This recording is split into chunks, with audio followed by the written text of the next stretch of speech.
மதிமுகம் நேயர்களுக்கு வணக்கம். இது நேர்முகம். இன்றைய சிறப்பு நேர்காணலில் திமுக தகவல் தொழில்நுட்ப அணியின் மாநில ஆலோசகர் மற்றும் மூத்த பத்திரிகையாளர் கோவில் லெனின் அவர்கள் இணைந்திருக்கிறார். பேசலாம். முதலமைச்சருக்கும் வாக்குரிமை கிடையாது தமிழ்நாட்டில், எதிர்க்கட்சி தலைவருக்கும் வாக்குரிமை கிடையாது. பிஜேபியினுடைய கட்டுப்பாட்டில் இருக்கக்கூடிய தேர்தல் ஆணையம் என்ன பண்ணுதுன்னா, யார் ஓட்டு போடுறதுங்கிறத நாங்கள் தீர்மானிக்கிறோம். திமுகங்கிற இயக்கத்தை எதிர்த்தா மட்டும்தான் இங்கே பொழப்பு நடத்த முடியும். தியேட்டரில் ஒன்ஸ் மோர் போடலைன்னா அது திமுக சதி அப்படிங்கிற அளவுக்குத்தான் அவர்களுடைய அந்த 6ஆம் அறிவு. வெளியில் வாடா சட்டையை பிடிக்கிறேன் அப்படின்னு பேசுகிறதெல்லாம் ஒரு ரவுடித்தனமான பேச்சு. உங்களுடைய கேரவான்லேயே கேமரா இருந்துச்சு, வேன் முன்னாடி உட்காந்து வண்டி எடுக்க விட மாட்டேன் அப்படின்னு சொன்னது உண்மையா இல்லையா? சட்டையை பிடிப்பேங்கிறிய என்னோட அறிவு என்ன? உன்கிட்ட என்ன இருக்கு? பணத்திமுறு பண கொழுப்பை தவிர வேற என்ன? 6 மாதத்துக்கு அப்புறம் அவர் எங்கே இருக்காருன்னு பார்ப்போம். ஏன்னா 6 மாதத்துக்கு முன்னாடி அவர் எங்கே இருந்தாருன்னு தெரியும்.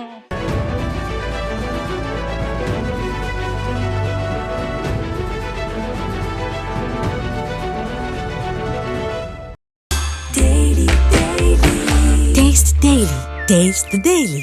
டயா பூஸ்டர் சுகரை கண்ட்ரோல் பண்ணும், உங்க ஆரோக்கியத்தை மீட்டு தரும். சர்க்கரையை கட்டுப்படுத்துறதுக்கான எளிமையான வழிமுறை, இயற்கையான வழிமுறை. அனைத்து மருந்து கடைகளிலும் கிடைக்கும். வணக்கம் சார். வணக்கம். நேர்முகம் நிகழ்ச்சியில சந்தித்ததுல ரொம்ப மகிழ்ச்சி. எனக்கு மகிழ்ச்சியே சொல்லுங்க சார். இப்போ எஸ்ஐஆர் இதை இந்தியா கூட்டணி எதிர்த்துட்டு இருக்காங்க. ஒரு பக்கமா சட்ட போராட்டம் நடந்துட்டு இருக்கு, இன்னொரு பக்கம் களத்துல இறங்கி ஆர்ப்பாட்டம் நடந்துட்டு இருக்கு, கண்டன ஆர்ப்பாட்டம் நடந்துட்டு இருக்கு.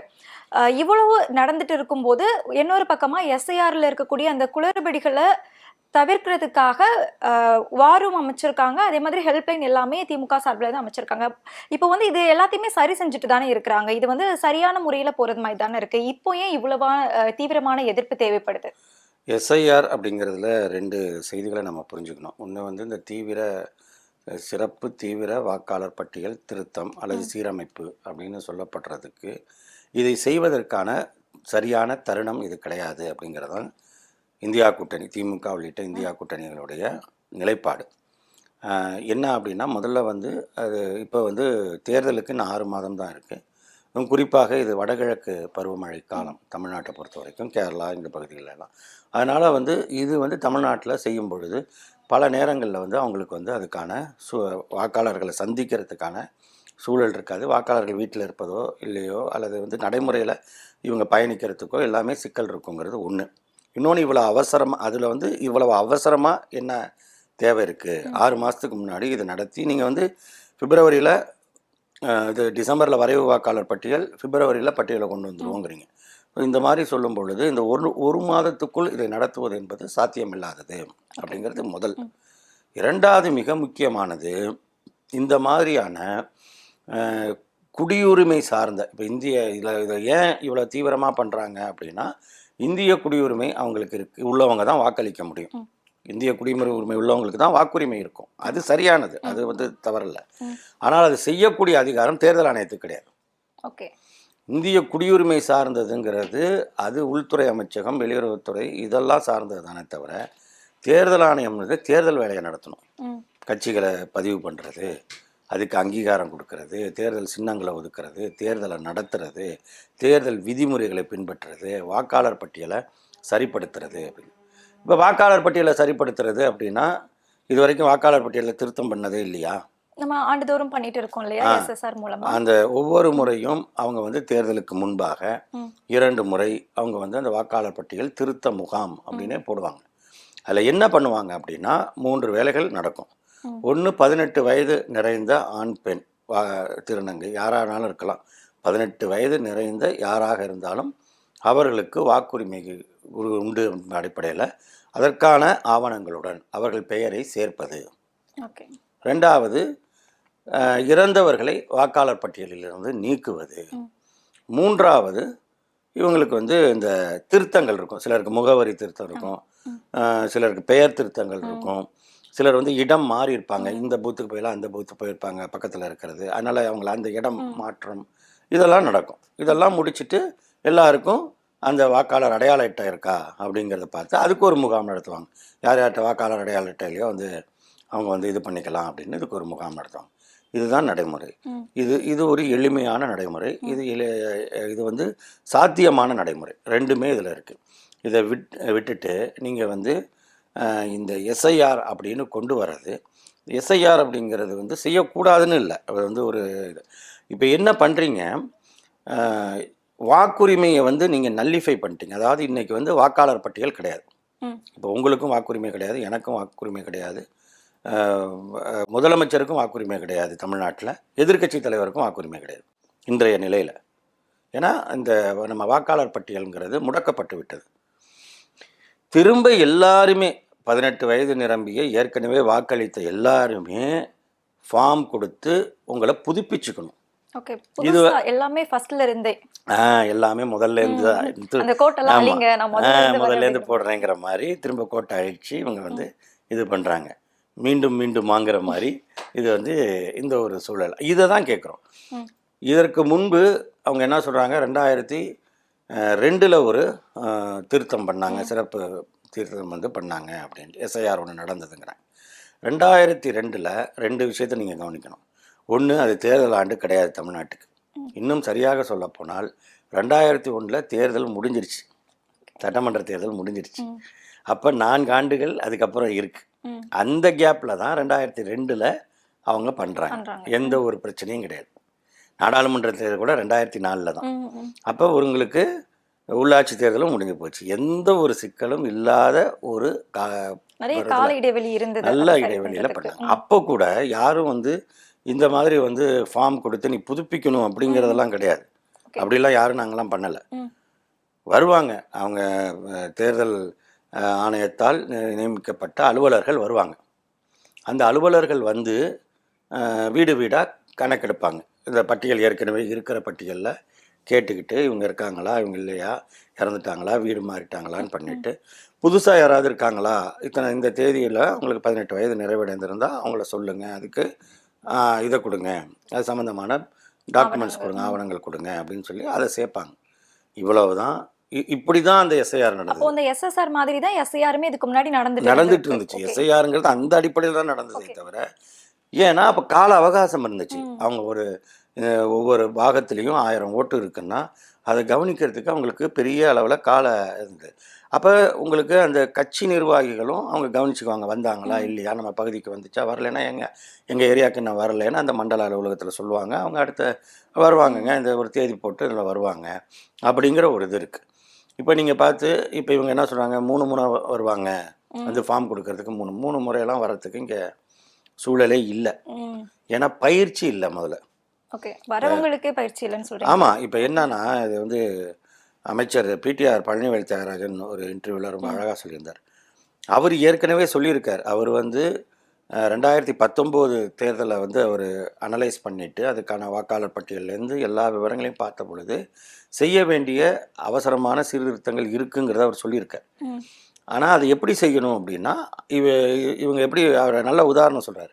எப்படி 2016 நவம்பர் 8ஆம் நாள் இரவு 8:30 மணிக்கு திடீர்னு பிரதமர் வந்து 500 1000 நோட்டு செல்லாது அப்படின்னு அறிவிச்சார்ல. அப்படி அறிவித்த பிறகு தான் உங்களுக்கு ஏடிஎம்மில் பணத்தை மாற்றுறாங்க. 500 1000 செல்லாதுன்னா ஏடிஎம் மிஷினில் இருக்கிற 500 1000 என்ன ஆகும்? செல்லாதுல்ல, அதை எடுக்க முடியாதுல்ல, அது வராதுல்ல. அப்போ நீங்கள் அவங்க கொடுக்குறது 200 நோட்டா 100 நோட்டாக தான் நீங்கள் வந்து அதுலேருந்து எடுக்கணும்னாலும் இடம். அதனால தான் அந்த கியூவில் நள்ளிரவுலலாம் நின்றுச்சு, தெருவில், இந்தியாவே நடுத்தருவில் நின்றுச்சு ஒரு நடுராத்திரியில். ஏன் அப்படின்னா இவங்க வந்து அறிவிச்சிட்டு தான் அதுக்கப்புறம் அதை செய்கிறாங்க. அதுக்கப்புறம் தான் 2000 நோட்டு அடிக்கிறதுங்கிறாங்க. 1000 500 நோட்டில் வந்து பெட்டியாக எடுத்துகிட்டு போய் கள்ள நோட்டாக வச்சுருவாங்கன்னா, இது கருப்பு பணமாக வச்சுருவாங்கன்னா 2000 நோட்டு ஈஸியாக வைக்கலாமே. அதனால் அப்புறம் திரும்ப 2000 நோட்டும் செல்லாதுன்னாங்க. இப்போ அங்கே ஃபெயிலியர் ஆனிச்சா. அப்போ வந்து இது மாதிரி அறிவித்தோம்னா கருப்பு பணம் வெளியில் வர முடியாது, கணக்கில் காட்டாமல் வர முடியாது, அதனால் நம்ம இது பண்ணிடலான்னு சொன்னாங்க. ஆனால் ஏறத்தாழ 98 விழுக்காடு பணம் வந்து திரும்ப ரிசர்வ் பேங்குக்கு வந்துருச்சு. 500 1000 வந்துருச்சுங்கும் பொழுது இது எந்த கணக்கில் நம்ம சொல்கிறது? அப்போ பிளான் இல்லை. நீங்கள் வந்து ஒரு எல்லாத்துக்கும் பிளான் பண்ணிவிட்டு நீங்கள் பண்ணணும். இங்கே எஸ்ஐஆர்லேயும் அதே தான் நடக்குது. ஃபஸ்ட்டு தேதி அறிவிச்சிட்டாங்க, 1 மாதத்துக்குள் நீங்கள் வந்து இந்த படிவங்களை நிரப்பி கொடுத்துடணும். அதுக்கப்புறம் வந்து வரைவு வாக்காளர் பட்டியல் வரும், அதை பார்த்துட்டு இவ்வளோக்குள்ளே நீங்கள் திருத்தணும், அந்த 1 மாதத்தில் நீங்கள் வந்து திருத்தம் பண்ணணும் அப்படின்லாம் சொல்லிட்டீங்க. அப்போ 3 முறை வந்து அவங்க கொடுப்பாங்க அப்படின்னு சொல்கிறீங்க. அதுக்கு நியமிக்கப்பட்டிருக்கிற அலுவலர்கள், இப்போ சென்னை மாதிரி எடுத்துக்கிட்டிங்கன்னா மாநகராட்சியில் பணியாற்றக்கூடியவர்கள், எல்லா நிலையிலையும் இருக்கிறவங்க, தூய்மை பணியாளர்கள் வரைக்கும், அதில் அங்கன்வாடி பணியாளர்கள், தூய்மை பணியாளர்கள் எல்லாரும், அவங்களுக்கு ஏற்கனவே வேலைகள் அதிகம். இதனால அவங்களுக்கு அதில் இதுக்கு போகிற அன்னைக்கு அதுக்கு லீவு கொடுக்குறாங்களா? அது கிடையாது. அந்த மாற்று பணி இருக்கா? அப்படி கிடையாது. அந்த பணியும் செய்யணும், இந்த பணியும் செய்யணும். சரி, அதை தாண்டி அவங்களுக்கு இதுக்கு பயிற்சி கொடுக்கப்பட்டிருக்கா அப்படின்னா கிடையாது.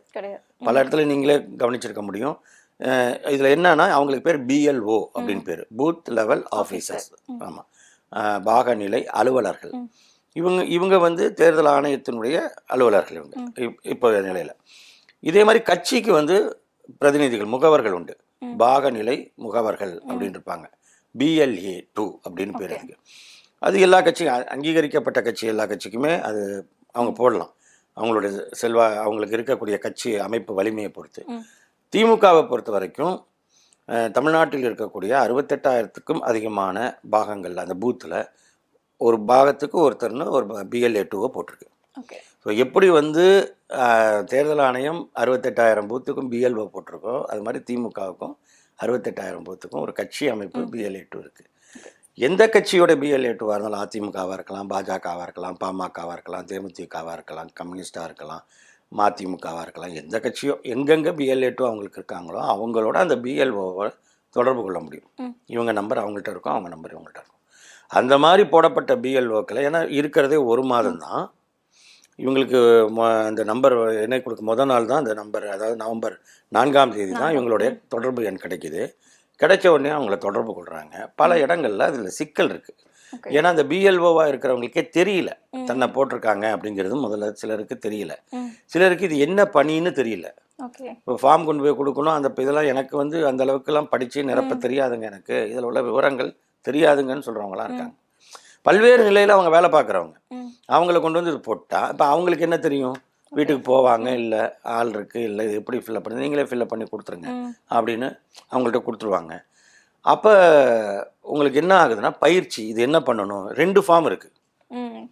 அந்த எனுமரேஷன் ஃபார்ம் அப்படிங்கிறது 2 கொடுக்குறாங்க. இந்த 2 எதுக்கு அப்படிங்கிறது அவங்க விலைக்கு சொல்லணும். என்னன்னா 2 ஃபார்ம்லேயும் ஃபில்லப் பண்ணிவிட்டு ஒருத்தருக்கு 2 ஃபார்ம். ஓகே, ஒன்று வந்து நம்ம வச்சுக்கணும், அவங்களோட கையெழுத்து வாங்கி நம்ம வச்சுக்கணும். 2த்துலேயும் நம்ம கையெழுத்து இருக்கும், அவங்க கையெழுத்து இருக்கும். ஒன்று நம்மள்ட்ட இருக்கும், ஒன்று அவங்கள்ட்ட இருக்கும். நாளைக்கு இந்த டிராஃப்ட் எலக்ட்ரல் இது வருதுல்ல, லிஸ்ட்டு, வரைவு வாக்காளர் பட்டியல், அது வரும்பொழுது நம்ம பேர் இருக்கா இல்லையான்னு பார்த்துட்டு, பாருங்கள் எங்களுக்கு கொடுத்துருக்கீங்க ஆனால் என் பேர் இல்லைன்னு சொன்னால் ஏதாவது கொரி இருந்தால் சொல்லுவான், நீங்கள் இந்த இதை சேர்க்கணுங்க, இதை பண்ணணுங்கன்னு அவங்க சொல்லுவாங்க. அப்புறம் அதுக்கான டாக்குமெண்ட்டை நீங்கள் கொடுக்கணும். பர்த் சர்டிஃபிகேட்டோ, இருப்பிடச் சான்றிதழோ, பாஸ்போர்ட்டோ, ஆதாரம், ஏதோ ஒன்று, அதுக்கான அதில் என்ன கேள்வியோ அதுக்கு தகுந்த மாதிரி அந்த மாதிரி கொடுக்க வேண்டியிருக்கும். ஸோ அதுக்காக தான் அதை நம்ம கையில் வச்சுக்க சொல்லுவோம். இந்த விவரங்களை எல்லாம் அவர்களுக்கு பயிற்சி கொடுத்தா தானே தெரியும். இதை போய் வீடு வீடாக கொடுத்துரு அப்படின்னா அவங்க என்ன பண்ணுவாங்க?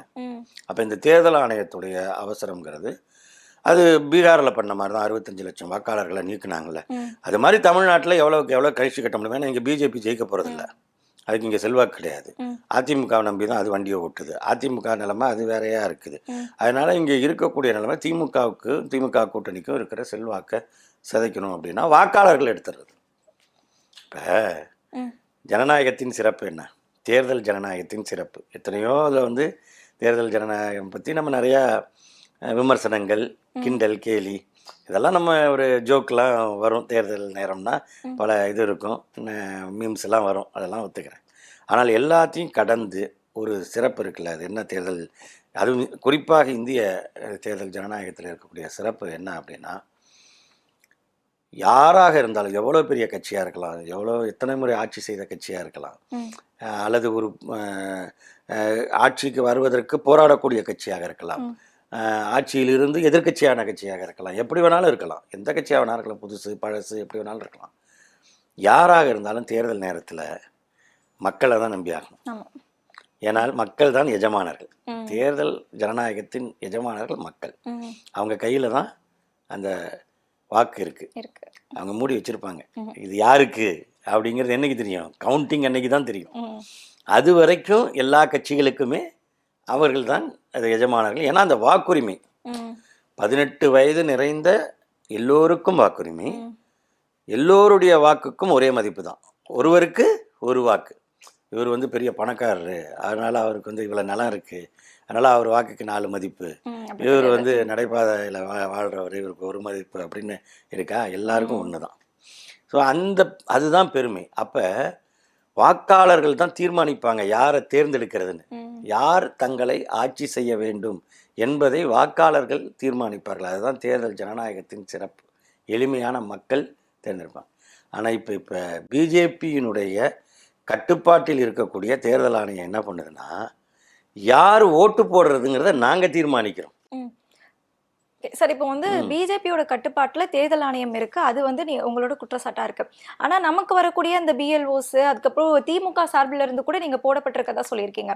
அவங்க எல்லாருமே வந்து எப்படி பாஜகவுக்கு கைப்பாவையா இருந்து அந்த ஓட்டுகளை நீக்க முடியும்? இப்ப அவங்க அந்த களத்துல இருக்கிறாங்க இல்லையா? இல்லை, பாஜகவோட ஓட்டுகளை நீக்கிறதுக்கு இல்ல பாஜகவோட கைப்பாவையா இருந்து திமுக சார்பான ஓட்டுகளை நீக்க முடியும். இல்லை, அதுதான் சொல்றேன். இப்போ திமுக மாதிரி விழிப்பா இருக்கிறனால தான் நம்ம இதை எதிர்கொள்ள முடியுது. ஓகே, இது நியாயம் அல்ல, இது சட்டப்பூர்வமானதல்ல. முதல்ல இது சட்ட விரோதம்ங்கிறது. தேர்தல் ஆணையத்துக்கு இந்த மாதிரியான குடியுரிமை சார்ந்த கணக்கெடுத்து நீங்கள் பீகார்ல எல்லாம் பண்ணது அப்படிதான். கடைசியாக அதை குடியுரிமைக்கான என்ன இருக்குன்னு பார்க்குற அது தேர்தல் ஆணையத்தோட வேலை கிடையாது.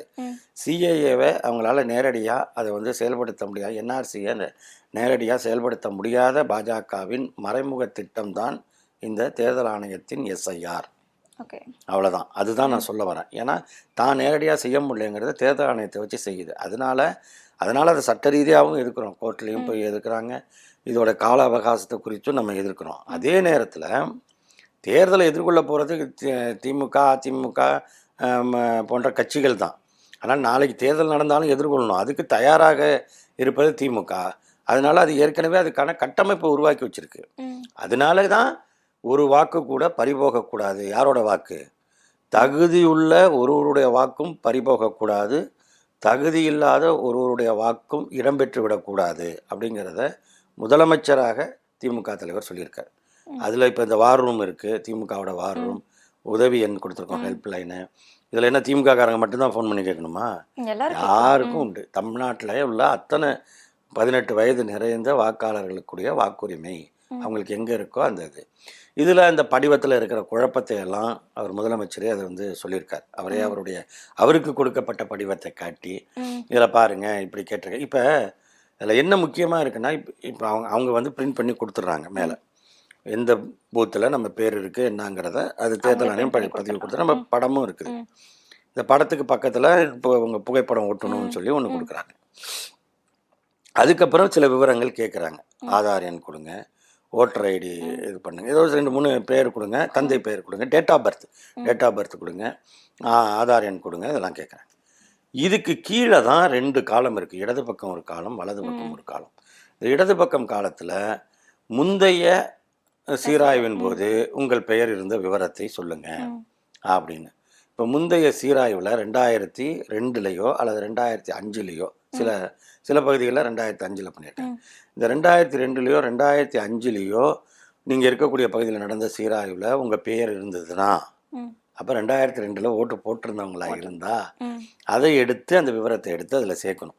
இப்போ 2002 வாக்காளர் பட்டியல் எங்கே போய் எடுப்பீங்க? தேர்தல் ஆணையத்துடைய வெப்சைட்ல கிடைக்குது. ஆன்லைன் எத்தனை பேர் இப்போ தமிழ்நாட்டு மக்கள் வீட்டில் இருக்கிறவங்க இப்போ உட்காந்து 2002ல் போய் அந்த ஆன்லைனில் போய் தேடி அதிலேருந்து அவங்களுடைய தொகுதியை கண்டுபிடிச்சி, தொகுதியில் ஏறத்தாழ 300 பாகம் இருக்கும், 250லேருந்து 300 பாகம் இருக்கும்.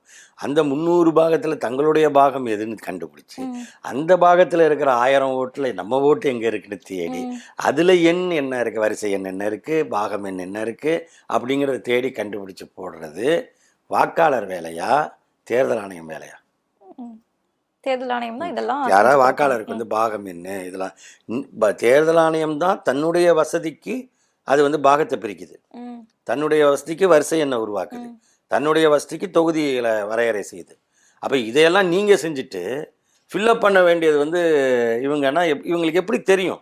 இது ஒரு அன்றாட நடைமுறையாக இருந்தால் அவங்களுக்கு அவன் 5 ஆண்டுக்கு ஒரு முறை போய் ஓட்டு போடுறவங்க.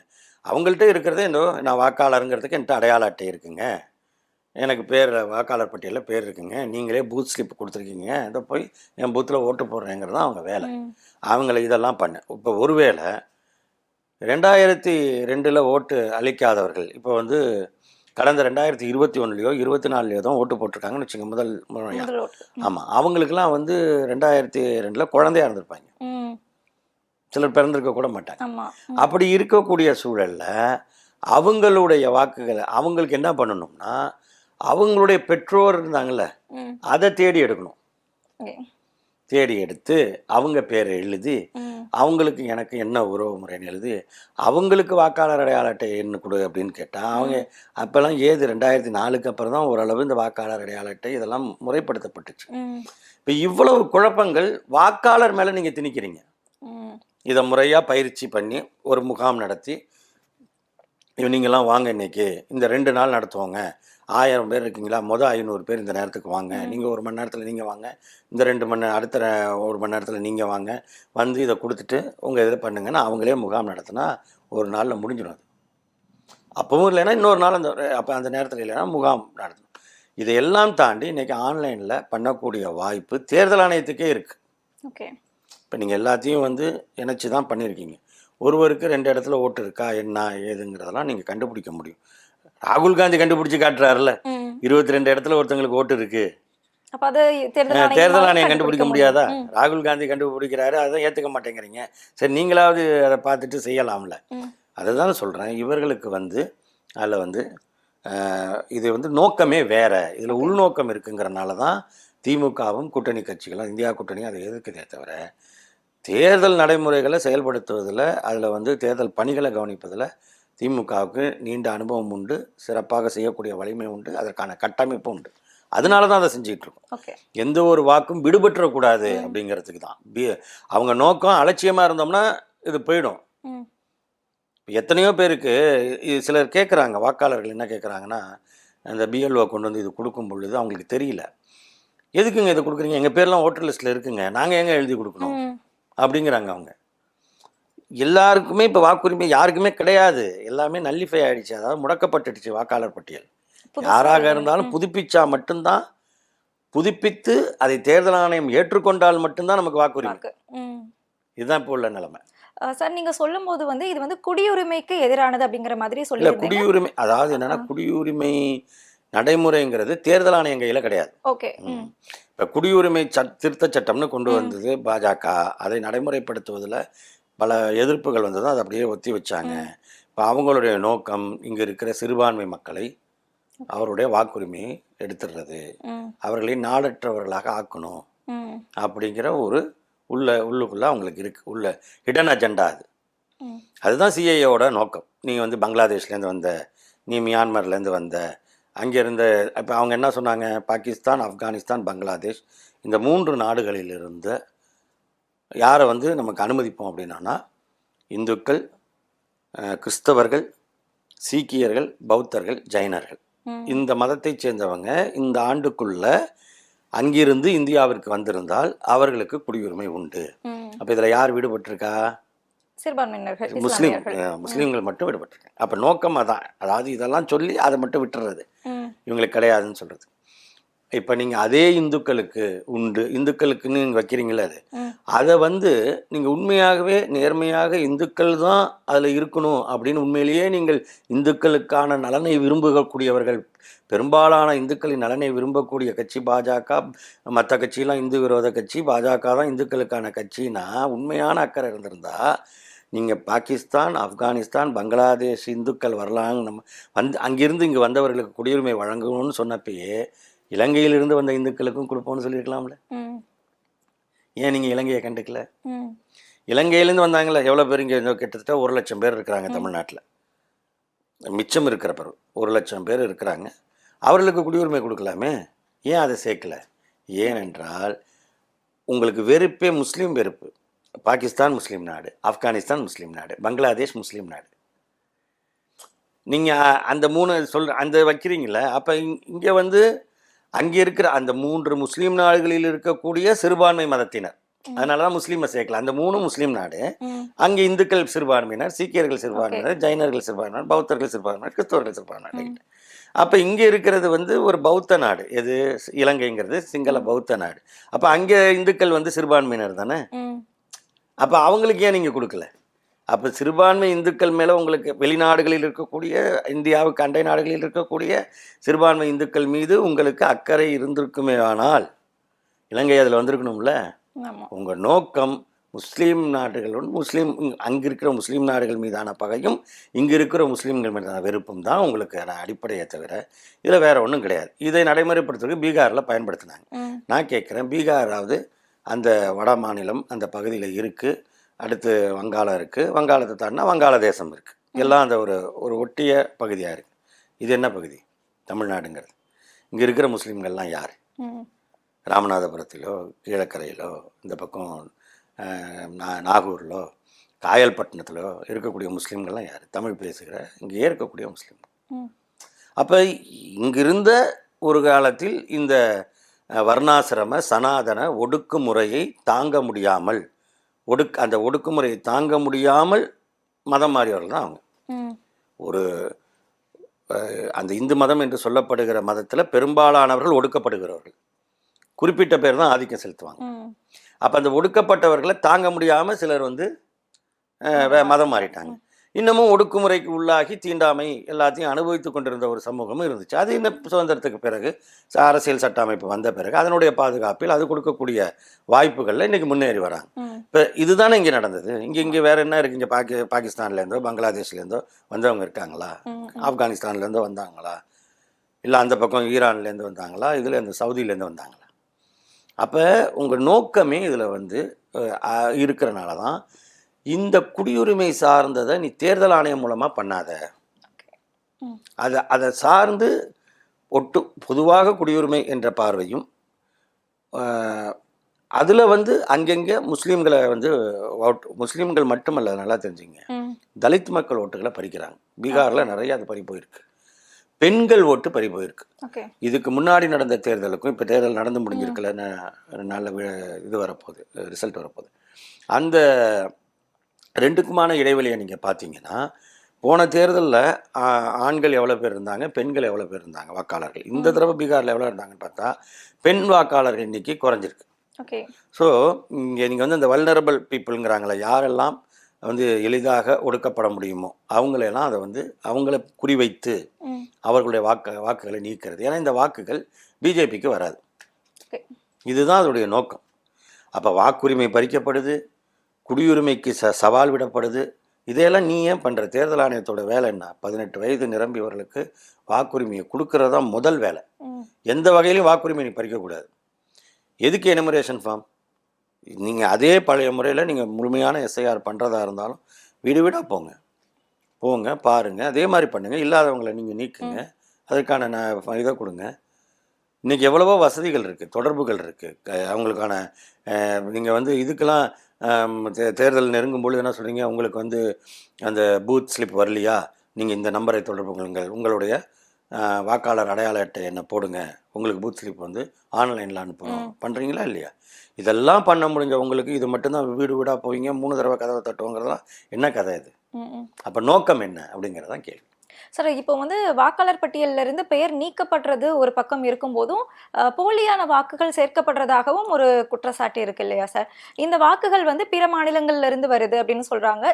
இதுல வந்து 13வது ஆவணமா பீகார்ல இருக்கிறவங்களுக்கும் ஓட்டிங் வழங்குறதுக்கான ஒரு வாய்ப்பும் இருக்கிறதாகவும் பேசப்படுது. இப்போ என்னோட கேள்வி என்ன அப்படின்னா, குடியுரிமை அப்படிங்கிறது வந்து நீங்க சொன்ன மாதிரி தகுதி அப்படிங்கிறது 18 வயசுக்கு மேல எனி சிட்டிசன் அப்படின்னு தான் இருக்கு. அது எப்படி நம்ம மாநிலங்கள் வாரியா பிரிச்சு அவங்களுக்கு இங்க வாக்குரிமை இல்லை, அவங்களுக்கு வாக்குரிமை இல்லைன்னு பறிக்கிறதுங்கிறது கிடையாது. ஆனால் உண்மையாகவே அவர்கள் வந்து அங்கு நிரந்தரமாக தங்கியிருப்பவர்கள் அப்படிங்கிற ஒரு இது கொடுத்துருக்கு. ஒரு மாநிலத்தில் உள்ள வாக்காளர்கள் அப்படிங்கிறவங்க 18 வயது நிரம்பிய இந்திய குடிமக்களுக்கு எல்லாருக்குமே வாக்குரிமை உண்டு. அதில் தேர்தல் ஆணையம் சொல்கிறது வந்து அங்கு நிரந்தரமாக தங்கியிருக்கக்கூடியவர்கள். தட் மீன்ஸ் அந்த மாநிலத்தையே நிரந்தரமான ஒரே வீட்டில் சொந்த வீட்டில் இருக்காங்க அப்படியெல்லாம் கிடையாது. அந்த மாநிலத்தை சார்ந்தே வாழக்கூடியவர்கள் அப்படி தான் இருக்குது அப்படிங்கிறத நீங்கள் உறுதிப்படுத்தணும் அப்படிங்கிறாங்க. இப்போ இவங்க என்ன பண்ணுறாங்கன்னா, நீண்ட காலமாக இப்போ வந்து தமிழ்நாட்டில் வந்து இது வந்து தமிழ்நாடு எதிர்கொள்ளக்கூடிய ஒரு நிலை தான், நான் இல்லைன்னு சொல்லலை. ஏன்னா தமிழ்நாடு முன்னேறிய மாநிலமாக இருப்பதால் வட மாநிலங்களில் இருப்பவர்கள் இங்கே வேலைக்கு வராங்க. இங்கே வந்து இங்கே கிடைக்கக்கூடிய வாய்ப்புகளை பார்த்ததும் கொஞ்ச நாள் இங்கே இருந்து தங்கின பிறகு அவங்க குடும்பத்தினரை இங்கே அழைச்சிட்டு வராங்க. ரேஷன் கார்டு கிடைக்கிது அவங்களுக்கு. ரேஷன் கார்டு கிடைச்சாலே 20 கிலோ அரிசி கிடைச்சிரும். 20 கிலோ அரிசி கிடைச்சாலே, அரிசியோ கோதுமையோ கிடைச்சாலே அவங்களுக்கு வந்து அவங்களோட பட்டினி தீர்ந்துடுது. அதன் பிறகு அவங்க உழைக்கிறாங்க, சம்பாதிக்கிறாங்க, அதில் வந்து வீட்டு வாடகை கொடுக்குறாங்க, மற்ற பிள்ளைங்களை படிக்க வைக்கிறாங்க. ஏன்னா இங்கே வந்து என்ன ஆகுதுன்னா, ஒரு அரசு பள்ளியில் கொண்டு போய் நீங்கள் சேர்த்துட்டிங்கன்னா உங்களுக்கு வந்து புக்ஸு ஃப்ரீ, இது வந்துடுது, இது சீருடை யூனிஃபார்ம் ஃப்ரீயாக வந்துடுது, காலையிலையும் சாப்பாடு, மதியானமும் சாப்பாடு எல்லாமே கொடுக்குறோம். அவங்களுக்கு இப்படி ஒரு கட்டமைப்பு எங்கேயுமே இல்லையே அப்படிங்கிறதுனால அவங்க இங்கே வந்து சேர்க்குறாங்க. ஒரு பீகாரை சேர்ந்த ஒரு பெண் கூட இந்த பொதுத் தேர்வில் நல்ல மதிப்பெண் தமிழில் எடுத்துகிட்டு பேசியிருக்காங்க. இது வரக்கூடியவங்க தான். இப்போ அப்படி வரக்கூடியவங்க இந்த தமிழ்நாட்டுடைய கட்டமைப்பை பார்த்து இது யாரால் உருவானதுன்னு தெரிஞ்சுக்கக்கூடிய வாய்ப்பும் இருக்குது. நம்ம அதை மறுக்கிறதுக்கு இல்லை. இப்படி நிரந்தரமாக இங்கே வாழக்கூடியவர்களாக இருப்பவர்களுக்கு தான் பண்ண முடியுமே தவிர, நீங்கள் திடீர்னு ஒரு செட் ஆஃப் பீப்புளை கொண்டு வந்துட்டு அவங்கள சேர்த்து வச்சுட்டு இந்த எலெக்ஷன் முடிஞ்சதான் அடுத்த ஊர் எங்கப்பா எலெக்ஷனு அங்கே கொண்டு போயிடு அப்படிங்கிற மாதிரி இது மகாராஷ்டிராவில் நடந்துச்சு. ஓகே, மகாராஷ்டிராவில் இந்த மாதிரி திடீர்னு வந்தாங்க, திடீர்னு இப்போ அப்புறம் காணோம், கரெக்டாக எலெக்ஷனுக்கு முன்னாடி தான் சேர்த்துருக்காங்க அப்படிங்கிறதெல்லாம் இப்போ தான் இதுக்கு பின்னாடி தான் கண்டுபிடிக்கிறாங்க. ஆனால் தமிழ்நாட்டை பொறுத்த வரைக்கும் அந்த வகையில் நம்ம விழிப்புணர்வாக இருந்து அவங்களுக்கு வந்து இப்போ இது மாதிரி புதுசாக கொண்டு வந்திருக்காங்களா, அவங்க அங்கே நிரந்தரமாக இருக்காங்களா, எப்போ வந்தாங்க, இந்த இடத்துல குடி வந்தது எப்போ, எவ்வளோ காலமாக இருக்காங்க அப்படிங்கிறதெல்லாம் பார்த்து தான் சேர்க்கணுங்கிறதுக்கு அந்த ஒரு பணியும் செய்ய வேண்டியிருக்கு. வாக்குரிமையை நம்ம மறுக்கல. இப்போ அவங்களுக்கு அங்கே இருக்கும்ல வாக்குரிமை, அவங்க சொந்த மாநிலத்தில் இருக்குல்ல, 2 இடத்துலையும் அங்கே நீக்கிட்டாங்களா, அதை வந்து உறுதிப்படுத்தணும்ல. நம்ம யாருடைய வாக்குரிமையும் அந்த பாரபட்சம் தமிழ்நாட்டுக்கு கிடையாது, எப்பொழுதுமே கிடையாது. ஆனால் ஒரு வாக்கு ஒருத்தருக்கு ஒரு வாக்கு தானே. நிரந்தரமாக நீங்கள் இருக்கக்கூடிய உங்கள் மாநிலத்திலையும் வாக்குரிமையை வச்சுக்கிட்டு இங்கே வந்து நீங்கள் வந்து அவசரமாக அவங்க உங்களை வந்து இங்கே வந்து தரையிறக்கி இறக்குமதி செய்து உங்களை வந்து வாக்காளராக சேர்க்கறதுனா அதை வந்து முறியடிக்க வேண்டிய கடமையும் இருக்கு. இதை முடிச்சுட்டு அடுத்து எங்க தேர்தல் நடக்குதோ அங்க அவங்க அடுத்து அப்படிங்கிற மாதிரி சில திட்டங்கள் போடுறாங்க. அதையும் இது கண்காணித்து அதையும் சரி செய்ய வேண்டிய ஒரு நிலைமை இருக்கு. இப்போ திமுகவில் பார்த்தோம் அப்படின்னா இளைஞர்கள் வாக்கு இருக்கு, அதுக்கு சமமான நிகரான முதியவர்களோட வாக்குமே இருக்கு. ஆனா ஒட்டுமொத்தமா இளைஞர்களோட வாக்கு மட்டுமே குறியா வச்சிருக்கக்கூடியது தாவேகா.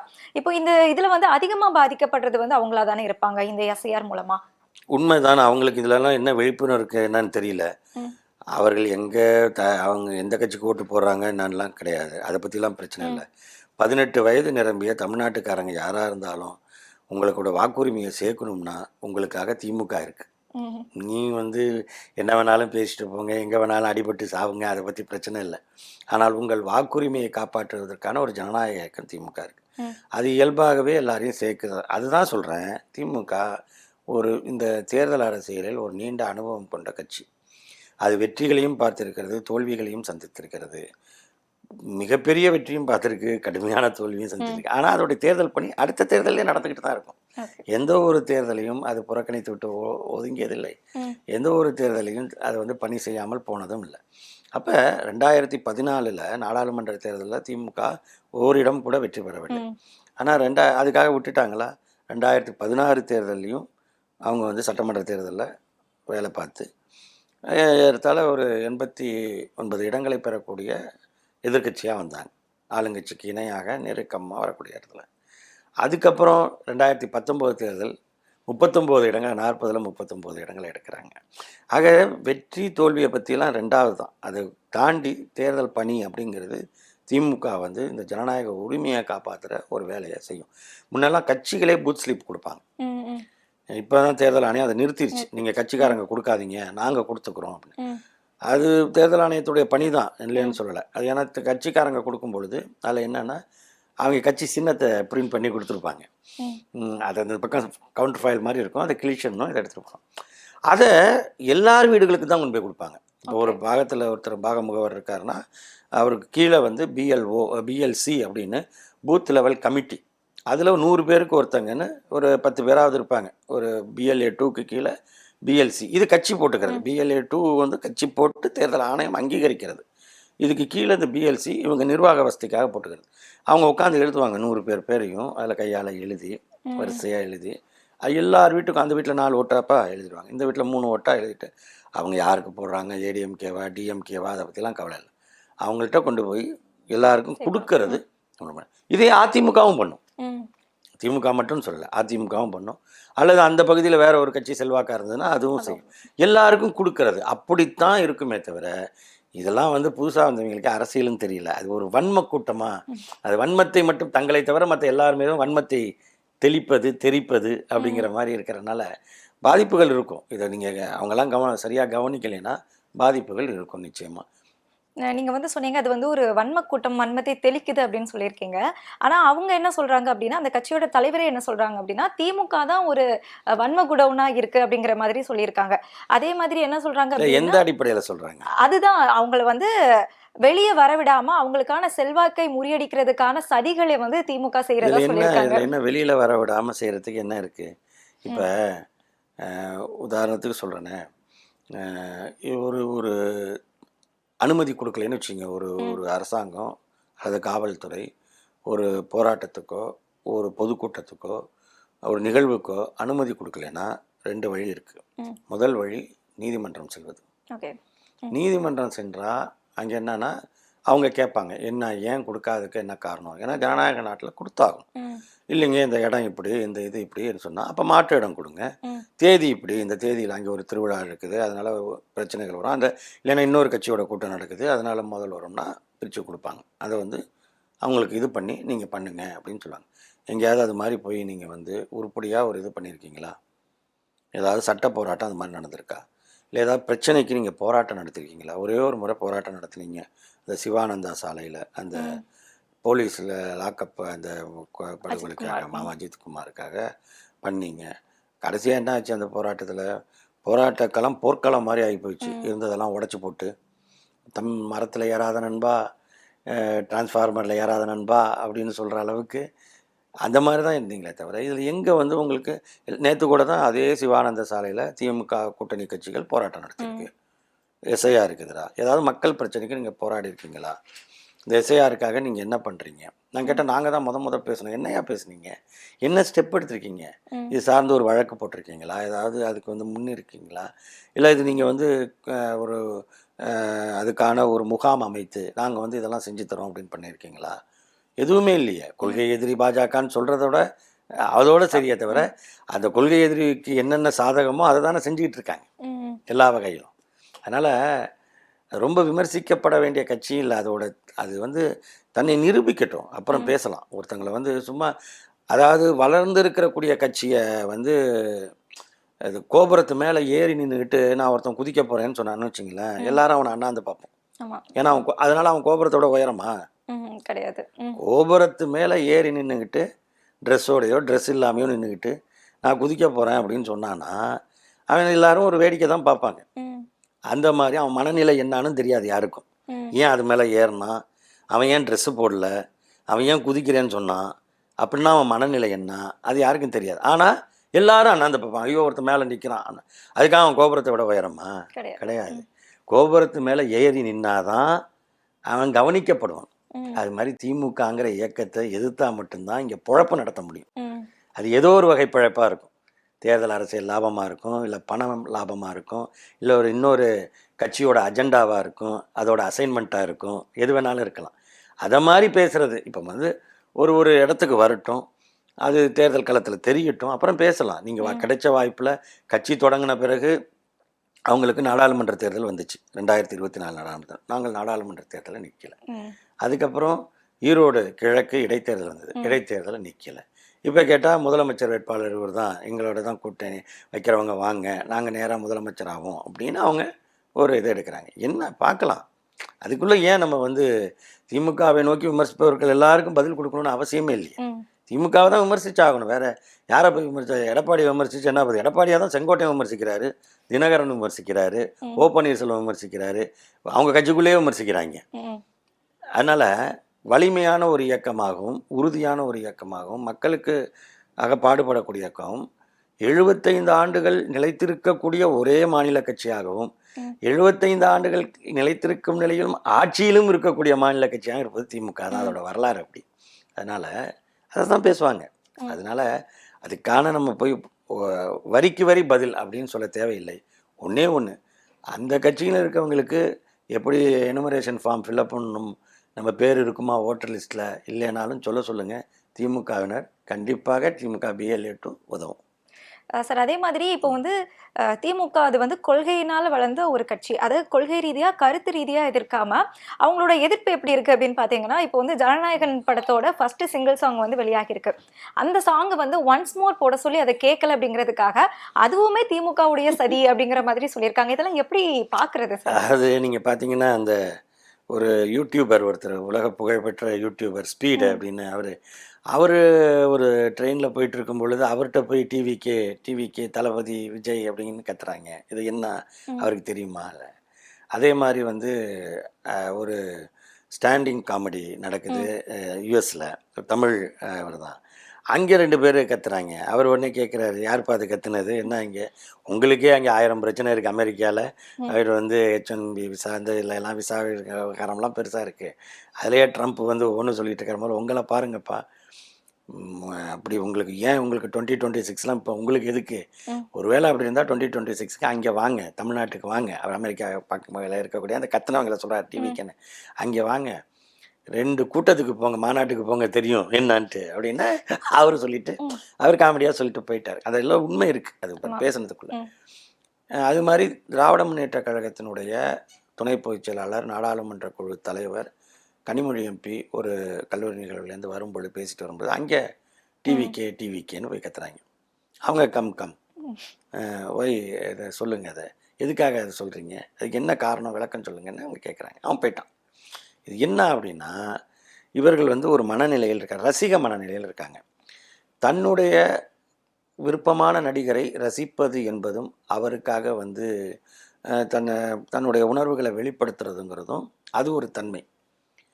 தன்னுடைய விருப்பத்திற்குரிய நடிகரை தாண்டி மற்ற நடிகர்களையும், தன்னுடைய விருப்பத்துக்குரிய நடிகர் அரசியலுக்கு வந்து விட்டால் மற்ற அரசியல் தலைவர்களையும் போய் சுரண்டுறது, நோண்டுறது, பிராண்டுறதுன்னு இருக்குல்ல, இது ரொம்ப மோசமானது. ஏனென்றால் எந்த வகையிலும் அந்த நடிகர் ஒரு கட்சி தலைவர் ஆன பிறகும் கூட தன்னுடைய ரசிகர்களை எந்த வகையிலும் பக்குவப்படுத்தப்படவில்லை, அவர் பக்குவப்படுத்தவில்லை. ஏன்னா அவருக்கே பக்குவம் இல்லை, அவருக்கு என்ன நடக்குதுன்னு தெரில. அவரை உட்கார வச்சுக்கிட்டு ஒருத்தர் என்னென்னவோ பேசுகிறாரு பொதுக்குழு என்றால், ஒரு கட்சியின் பொதுக்குழு என்றால் முதல்ல தீர்மானங்கள் நிறைவேற்றப்படும். அந்த தீர்மானங்களை அடிப்படையில் பேசுவாங்க, விமர்சனங்கள் வைப்பாங்க. எதிர்கட்சிகள் தங்களுக்கு போட்டியான கட்சிகள் மீது விமர்சனம் வைப்பாங்க, சவால் விடுவாங்க, எல்லாமே இருக்கும்.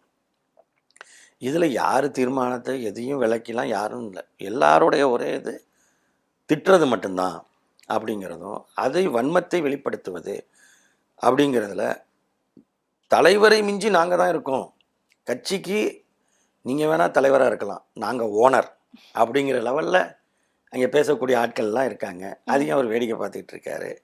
கீழே இருக்கிறவங்க போகிற வரவங்கள்ட்டெல்லாம் இது பண்ணிவிட்டு, நீங்கள் சொன்ன மாதிரி தியேட்டரில் ஒன்ஸ் மோர் போடலைன்னா அது திமுக சதி அப்படிங்கிற அளவுக்குத்தான் அவர்களுடைய அந்த 6ஆம் அறிவின் அளவு இருக்குது. தான் நம்ம என்ன பண்ண முடியும், பரிதாபப்பட முடியும், அவ்வளோதான்.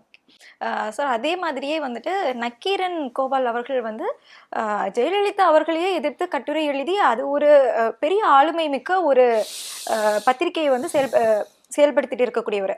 அவரை வந்துட்டு இவங்க சீண்டி பார்க்கறது வந்து எப்படி இருக்கு சார்? இவங்க வந்து மீசன்னு சொல்றதா இருக்கட்டும், அந்த உருவக்கேலி செஞ்சு இது பண்றதா இருக்கட்டும், ஒத்தைக்கொத்த வாடா அப்படின்னு கூப்பிடுற மாதிரி அவங்க அந்த வம்பளுக்கிற அந்த விதம் எப்படி இருக்கு? சட்டையை இப்போ வெளியில் வாடா சட்டையை பிடிக்கிறேன் அப்படின்னு பேசுகிறதெல்லாம் ஒரு ரவுடித்தனமான பேச்சு. ஒயிட் காலர் ரவுடி அப்படின்னு வேணால் வச்சுக்கலாம் நம்ம. ஓகே, அதிகபட்சம் போனால் ஒயிட் காலர் ஜாப் அப்படிம்பாங்க. கொஞ்சம் அதாவது அதுக்கு கீழே இருக்கிற லேபர் லெவலில் இருக்கக்கூடிய உடல் உழைப்பு தொழிலுக்கும் அதை தாண்டி கொஞ்சம் மூளை உழைப்பு தொழிலாக இருந்தால், கொஞ்சம் நல்ல ஒரு சீட்டில் உட்காந்து ஒரு வேலை பார்க்குறவங்களாக இருந்தால் அதுக்கு வந்து ஒயிட் காலர் ஜாப் அப்படிம்பாங்க. இது மாதிரி இது ஒயிட் காலர் ரவுடி, இந்த மாதிரி பேச்சுக்கள்லாம் என்ன அப்படின்னா, நீங்கள் யாரும் விமர்சிக்கலாம்லாம் இல்லைன்னு சொல்லலை. அவர் நக்கீரன் ஆசிரியர் வந்து அவர் ஜெயலலிதாவை எதிர்த்தார், அதற்காக பொடா வழக்கையே சந்தித்தார். அது அது அது அப்புறம் நான் வரேன். இப்போ முதல்ல வந்து நீங்கள் வந்து அவர் மேலே ஏன் நீங்கள் இந்த கோபத்தை ஏன் வெளிப்படுத்துகிறீங்க? சட்டையை பிடிப்பேன் வா அப்படின்னு ஏன் பேசுகிறீங்க? அதுக்கு என்ன அவசியம்? அவர் என்ன கேட்டார், அவர் வந்து ஒரு 3 கேள்வி கேட்குறார். அவருடைய யூடியூப் சேனலில் அவர் பேசும்பொழுது, இந்த கரூர் நிகழ்வு நடக்குதுல்ல, அந்த கொடூரம் அதற்கு இவர் என்ன குற்றச்சாட்டு வைக்கிறாருன்னா, உங்களுடைய கேரவான்லேயே கேமரா இருந்துச்சு, ம்.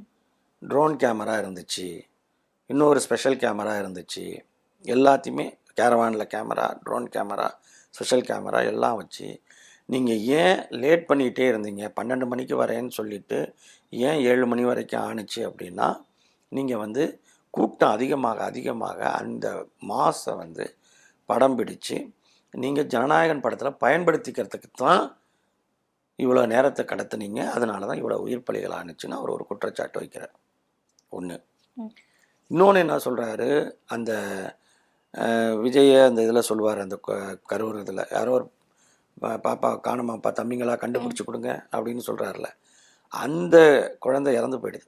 அந்த அம்மா அந்த கேரவான் முன்னாடி அந்த வேன் முன்னாடி உட்காந்து வண்டி எடுக்க விட மாட்டேன் அப்படின்னு சொன்னது உண்மையா இல்லையா அப்படின்னு கேட்குறாரு. அது மாதிரி ஒரு 3 விஷயம் அவர் சொல்கிறார். இதுக்கு பதில் சொல்லுங்கன்னு அவர் கேட்குறார். இதுக்கு ஒன்றும் பதில் சொல்லலாம், இல்லைன்னா அவர் சொல்கிறது அவதூறுன்னு வழக்கு போடலாம். உண்மையிலேயே அப்படி ஒன்றும் இல்லை, கேமராலாம் இல்லைன்னா ஒரு வழக்கு போட்டு நிரூபிக்க சொல்லுங்கள் அவரை அப்படின்னு சொல்லலாம். எப்படி கேமரா இருந்துச்சுன்னு சொல்லுங்கன்னு கேட்கலாம். ஆனா அந்த அவர் சாட்சிகளோட அந்த போட்டோ எவிடன்ஸோட தானே பேசியிருக்காரு. அப்போ அது வழக்கு தொடுக்க முடியாது இல்லையா? எல்லாம் நீங்கள் அப்போ உங்கள்கிட்ட பதில் இல்லை, அவர் கேட்டதுக்கு பதில். அப்போ பதில் இல்லாத இடத்துல கோபம் வரும். கோபம் வரும் பொழுது வார்த்தைகள் தடிக்கும். அந்த வார்த்தைகள் வந்து கட்டுப்பாடு இழந்து நீ எவ்வளோ அயோக்கியம் அப்படிங்கிறத வெளிப்படுத்தும். அதுதான் அன்னைக்கு நடந்திருக்கு. ஒரு அயோக்கியன் எப்படி பேசுமா அப்படிங்கிறது தான் அன்னைக்கு அந்த ஆள் பேசியிருக்கிறது. கிரண் ஆசிரியர் அவரை பற்றி சவால். இப்போ என்னன்னா, நீங்கள் சொன்ன மாதிரி அவர் வந்து ஜெயலலிதா ஆட்சியில் எல்லாருமே ஒரு மிரட்சியோடு இருந்தப்ப, ஏன்னா அந்த அம்மா என்ன பண்ணுவாங்கன்னு தெரியாதுங்கிறப்ப தொடர்ந்து ஊழல்களை அம்பலப்படுத்தியவர். கொடநாடுல வந்து அவங்க எஸ்டேட் வாங்கியிருக்காங்கிறது முதல் எழுதுனது நக்கீரன் தான். அது மாதிரி நிறையா சந்திரலேகா என்கின்ற ஐஏஎஸ் அதிகாரி மீது ஆசிட் அடித்தாங்க ஜெயலலிதா ஆட்சியில். அவங்க ஜெயலலிதாவுக்கு நெருக்கமாக நல்ல தோழியாக இருந்த ஐஏஎஸ் அவங்க முகத்தில் ஆசிட் அடித்தப்ப அந்த ஆசிட் அடிக்கப்பட்ட முகத்தின் படத்தை தேடி எடுத்து போட்டது நக்கீரன். அந்த ஆசிட் அடிக்கிறதுக்காக பம்பாயிலேருந்து ஒரு ரவுடி சுர்லா அப்படின்னு ஒருத்தனை கொண்டு வந்து அவனை வச்சு தான் செஞ்சாங்க. அப்போ செய்ய சொன்ன அமைச்சர் யார் அப்படிங்கிறத சுர்லாவுடைய வாக்குமூலத்தோடைய அட்டையில் வெளியிட்டது நக்கீரன் தான். இந்த மாதிரி நிறையா அவங்க வந்து அன்றைய இதில் நடந்ததெல்லாம் பண்ணாங்க. அதனால் அவங்களும் வழக்கெல்லாம் போட்டு ஒரு கட்டத்தில் பொடாவிலேயே போட்டாங்க. பொடா சட்டத்தில் வைகோ அவர்கள் கைது செய்யப்படுகிறார். வைகோவுடன் சேர்ந்து 9 பேர் அவங்க கட்சியில் மதிமுகவில் கைது செய்யப்படுறாங்க. பழநெடுமாறன் கைது செய்யப்படுறார். சுபவீரபாண்டியன் கைது செய்யப்படுகிறார். இப்படி பண்ணும் பொழுது இவங்கெல்லாம் ஒவ்வொரு இயக்கம் சார்ந்தவர்கள். ஒரு பத்திரிகையாளராக நக்கீரன் ஆசிரியரும் கைது செய்கிறாங்க. அப்போ வந்து பொடாவில் கைது செய்யப்பட்டால் ஓராண்டுக்கு ஜாமீன் கிடையாது, பிணை கிடையாது. இது வந்து கொண்டு வந்தது மத்தியில் இருந்த வாஜ்பாய் அரசு, செயல்படுத்தினது ஜெயலலிதா அரசு. அப்போ ஏன்னா இம்ப்ளிமெண்ட் பண்ணுறது வந்து ஸ்டேட் கவர்மெண்ட் தான். அதில் வந்து அவங்கள போடுறோம் 1 வருஷத்துக்கு கிடையாது. இப்போ வைகோலாம் பார்த்தீங்கன்னா 500 நாட்களுக்கு மேலே சிறையில் இருந்தார். அவர் வந்து பெயில் கேட்க மாட்டேன் அப்படின்ட்டு இருந்தார். 1 வருஷத்துக்கு அப்புறமும் கேட்கல. ஆனால் மற்றவர்கள் வந்து ஓராண்டுக்கு முன்னாடி கேட்டப்போ கூட அதெல்லாம் நிராகரிக்கப்பட்டுச்சு. குறைந்தபட்சம் ஓராண்டு, அதுக்கப்புறம் எப்படி வேணாலும். ஆனால் நக்கீரன் ஆசிரியர் தான் 252 நாட்களில் வெளியில் வந்தவர். ஒரு ஆண்டுக்கு 365 நாள். ஏன் அப்படி? அதாவது 2003 ஏப்ரல் 11ஆம் நாள் கைது செய்யப்படுகிறார். 2003 டிசம்பர் 20ஆம் நாள் அவர் பிணையில் விடுதலையாகிறார். எப்படி? சட்ட போராட்டத்தை நடத்தினார். அப்போ இதுக்கு வந்து பிணை கிடையாதுன்னு சொல்கிறதே தப்பு. இந்த வந்து ஒரு சட்டவிரோதமானதுன்னு சொல்லி அவங்க ரிவ்யூ கமிட்டி ஒன்று வச்சுருந்தாங்க, பொட்டா ரிவ்யூ கமிட்டியில் ஃபைட் பண்ணுறாங்க. அதுக்கப்புறம் ஹைகோர்ட்டில் போட்டு ஜாமீன் வாங்குகிறாங்க. உடனே அதுக்கு சுப்ரீம் கோர்ட் தடை கொடுக்குது. சுப்ரீம் கோர்ட்லேயும் அதை வந்து ஃபைட் பண்ணி வாங்குறாங்க. இப்படி அவர் சட்ட போராட்டம் நடத்தி பொடாவிலேருந்தும் வெளியில் வர முடியும்னு இந்தியாவிலே முதல்ல நிரூபித்தவர் அவர் தான். அதே மாதிரி வந்து ஒரு பத்திரிகை சுதந்திரம் என்று இன்றைக்கி நம்ம சொல்கிறோம். அப்படி பத்திரிகை சுதந்திரம் என்று ஒரு வரையறை இருக்கானா? கிடையாது. கருத்து சுதந்திரம் இருக்குது. ம். நம்முடைய அரசியலமைப்பு சட்டம் உங்களுக்கும் எனக்கும் எல்லாருக்கும் கொடுத்துருக்கிற கருத்து சுதந்திரம், ஒரு கருத்தை வெளிப்படுத்துவதற்கான சுதந்திரம் தான் பத்திரிகைக்கும் அடிப்படையான சுதந்திரம். அந்த ஆட்டோ சங்கருடைய இதை வந்து நக்கீரன் வந்து போய் தொடர்பு கொண்டு, நக்கீரன் இணையாசிரியராக இருந்த காமராஜ் தான் அதுக்கு போய் சிறையிலேயே பார்த்து எல்லாம் இது பண்ணுறாரு. அதுக்கான சட்டப்பூர்வமாகவே அவர் வந்து அவர்கிட்ட ஒப்புதல் வாங்கினார். அதை வெளியிடக்கூடாதுன்னு காவல்துறை மற்ற அரசு அதிகாரிகள் முயற்சி பண்ணுறாங்க. ஏன்னா பல விஷயங்கள் வெளியில் வந்துடும், அந்த தொடருக்கு தடை வேணும்ன்ட்டு. அப்போ இவர் போய் யார் நக்கீரன் போய் சுப்ரீம் கோர்ட்டில் ஒரு வழக்கு போடுது. அது தமிழ்நாடு அரசுக்கும் நக்கீரன் ஆசிரியருக்கும் எதிரான வழக்கு. இப்போவும் அதுதான் இருக்கும். State of Tamil Nadu versus R Rajagopal, அவரோட முழுமையான அப்போ இருந்த முழுமையான பேர். இப்போ அவர் நக்கீரன் கோபால்னு கேசட்லேயே மாற்றிட்டார். அதில் தான் அந்த தீர்ப்பில் தான் உங்களுக்கு ஒரு செய்தியை வெளியிடுவதற்கு முன்பு தடுக்கின்ற அதிகாரம் கிடையாது. அந்த செய்தியை வெளியிடலாம், செய்தியில் தொடர்போடு உள்ள கருத்துக்களை கேட்டுப்பெற வேண்டும். ஒருவேளை நீங்கள் தொடர்பு கொள்ளும் பொழுது அவர் கிடைக்காவிட்டாலோ அல்லது கருத்து சொல்லாவிட்டாலோ செய்தி வெளியான பிறகு அவர் தெரிவிக்கக்கூடிய கருத்துக்களை வெளியிடணும் இப்படிங்கிறதெல்லாம் அதில் நாம்ஸ் இருக்கு. இதுதான் பத்திரிகை சுதந்திரம் குறித்து இன்றைக்கும் சட்டம் பயிலும் மாணவர்கள் படிக்கக்கூடியது. இதுதான் இன்னைக்கு உள்ள நிலை. இதெல்லாம் சட்ட போராட்டம். இது எப்போ நான் சொல்றது, 1994 கிடைக்கப்பட்ட தீர்ப்பு. இது பொடாங்கிறது 2003 இது பண்ணது. அதே மாதிரி உரிமை மீறல் பிரச்சனையை சட்டமன்றத்தில் கொண்டு வருவாங்க. ஒரு செய்தி ஏதாவது ஒரு பத்திரிகை எழுதிடுச்சுன்னா சட்டமன்றத்திலே யாராவது ஒருத்தங்க அவதூறாக சொல்லிட்டாங்கன்னா அதுக்கு உரிமை மீறல் கொண்டு வரது இருக்கும். நீங்கள் பார்ப்பீங்க இவங்க மேலே அவங்க மேலே.